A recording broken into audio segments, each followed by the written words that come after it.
Bonjour à toutes et à tous. Bienvenue sur Récap de légende, la chaîne des récaps séries et cinéma en tout genre. Avant de commencer, n'hésitez pas à mettre un petit pouce j'aime afin de nous aider à développer la chaîne. Merci beaucoup. L'histoire de ce jour débute dans une maison de repos. Comme chaque matin, un vieil homme marche lentement dans un couloir silencieux. Il s'assoit toujours à la même place, face à la même femme.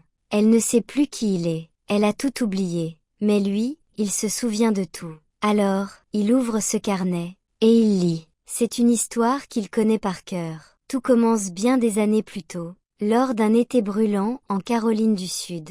Il s'appelait Noah Calhoun, un jeune homme simple, rêveur, qui passait ses journées à travailler sur des chantiers, à rire avec ses amis, et à rêver de cette vieille maison abandonnée au bord du lac. Elle s'appelait Ali Hamilton. Fille unique d'une famille riche, élevée pour briller dans les soirées mondaines, danser dans les bals, et épouser un homme à son niveau. Deux mondes opposés, deux chemins qui n'auraient jamais dû se croiser. Mais parfois, le destin aime jouer avec les impossibles. Leurs regards se sont croisés une nuit de fête foraine. Noah l'a vu rire, tourner sur un manège. Et dans ce rire, il a senti quelque chose de plus fort que tout. Il a soû. Il ne savait pas pourquoi, ni comment. Mais il a su qu'elle allait changer sa vie. Alors il a tout fait pour la revoir. Il la poursuivait, maladroitment, avec cette sincérité désarmante des âmes pures. Et elle, d'abord agacée, a fini par se laisser emporter par sa folie douce.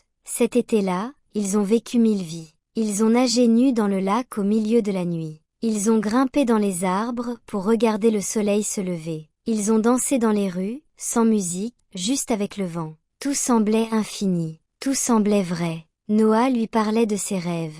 Retaper la vieille maison, vivre simplement, loin du bruit du monde. Ali riait, disait que c'était impossible. Mais au fond d'elle, elle y croyait aussi. C'était l'amour à l'état brut. Sans promesse de demain. Juste deux cœurs qui battent au même rythme. Mais l'été finit toujours. Et la réalité finit toujours par revenir. Les parents d'Ali ont découvert cette histoire d'amour. Pour eux, Noah n'était qu'une erreur de jeunesse. Un ouvrier, sans avenir, sans nom. Ils ont décidé de partir dès le lendemain. Cette nuit-là, les cris ont remplacé les rires. Ils se sont aimés une dernière fois, comme pour retenir le temps. Avant de partir, Ali a promis d'écrire. Et Noah, le cœur brisé, a promis d'attendre. Il a écrit une lettre par jour, pendant 1 an. 365 lettres. Chaque mot portait son amour, sa douleur, son espoir. Mais Ali n'a jamais rien reçu. Sa mère les a cachés. Alors Noah a cru qu'elle avait oublié. Et Ali a cru qu'il avait abandonné. Deux cœurs blessés par un silence qu'ils n'avaient pas choisi. Les années ont passé. La guerre a éclaté. Noah est parti au front, a vu la mort, la peur, la solitude. Mais jamais, pas une seule fois, il n'a cessé de penser à elle. Pendant ce temps, Ali a continué sa vie. Elle a peint, elle a ri, elle a essayé de guérir. Et puis, elle a rencontré Long Monde. Un homme charmant, riche, attentionné. Le genre d'homme que ses parents approuvaient. Tout semblait parfait. Mais parfois, même dans le bonheur, on sent qu'il manque une pièce. Un matin, en lisant le journal, Ali a vu une photo. Noah, devant la vieille maison. Restory, magnifique. Exactement comme il lui avait promis des années plus tôt.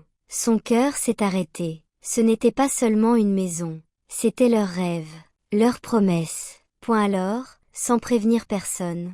Elle a pris la route. Quand elle est arrivée devant cette maison, Noah est sorti sur le perron. Il ne semblait pas surpris, comme s'il l'avait attendu toute sa vie. Les mots étaient inutiles.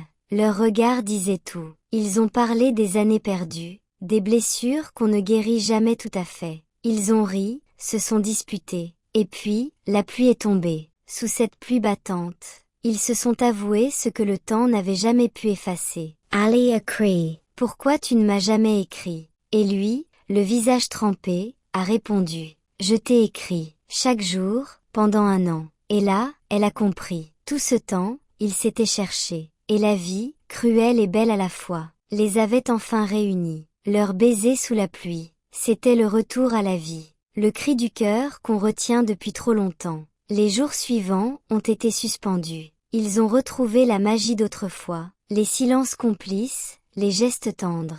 Mais Ali devait faire un choix, entre un amour sûr et un amour vrai. Elle a choisi Noah, et avec lui, le tumulte, les doutes, mais aussi la vérité. Les années ont passé. Ils ont vécu dans cette maison au bord du lac. Ils ont connu la fatigue, les disputes, mais jamais l'ennui. Chaque ride sur leur visage racontait une victoire.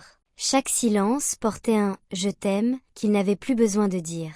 Et puis, doucement, Ali a commencé à s'éloigner. Elle oubliait des choses, des visages, des dates. Et puis un jour, elle a oublié Noah. Alors il a pris ce carnet, et il s'est mis à tout écrire. Leur histoire, leur jeunesse, leur amour.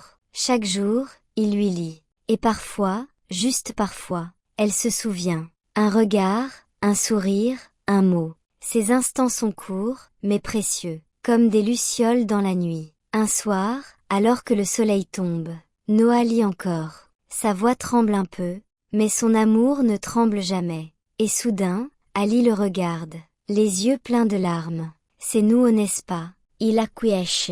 Et elle pleure. Ils pleurent ensemble, enlacés, comme deux enfants perdus dans le temps.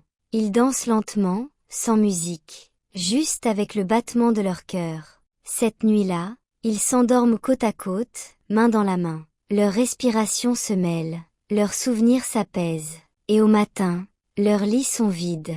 Ils sont partis ensemble, comme ils ont toujours voulu vivre, unis. On dit que rien ne dure, mais certains amours échappent au temps. Ils survivent à la distance, à la mémoire, à la mort, parce qu'ils sont écrits ailleurs, dans ce qu'il y a de plus fort en nous. Et si toi aussi tu as déjà aimé, jusqu'à en oublier qui tu étais, jusqu'à en pleurer de beauté, alors tu sais ce qu'ils ont vécu, parce que ce genre d'amour, on ne le vit qu'une fois, et quand il arrive, on ne l'oublie jamais. L'amour véritable ne se perd jamais, il se souvient à notre place. Si vous avez aimé cette histoire, n'hésitez pas à vous abonner et à laisser votre avis en commentaire. Des bisous, à très vite.